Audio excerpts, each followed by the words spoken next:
semester begins, students are always asked these questions. What are your expectations about this subject? For me, the word expectations is broad. Some may take it as a negative, but for others, it is a motivation. A motivation to achieve more, a motivation to challenge themselves, to become an effective by considering other people's ideas and thoughts. In the past years, it became difficult to study and communicate in front of the computer.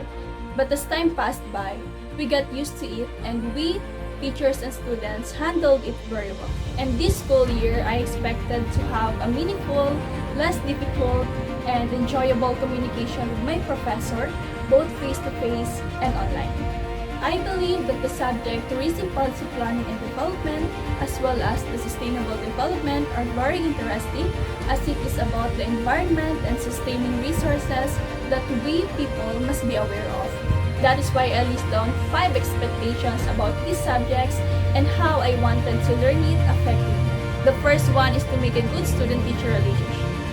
Having a positive student-teacher relationship is a way to have an effective learning environment as it helps students engage more in discussion with less pressure. Next one is to widen our knowledge about the topics being discussed. Since the subject is more about the environment and resources that we experience every day, I expect to acquire new knowledge about how I can contribute as a student in building and developing our natural world. The next one is to prepare us not just academically, but also for the real world. Our life is not bound in universities. That is why I wanted to prepare myself on how I act and present myself outside the school. Next one is to offer us with application. Application is very effective to build and develop one's skills. As a student, it will help us a lot to prepare ourselves on how to behave and take actions when real-life scenarios are present. And the last one is to become more interesting and enjoyable under less pressure.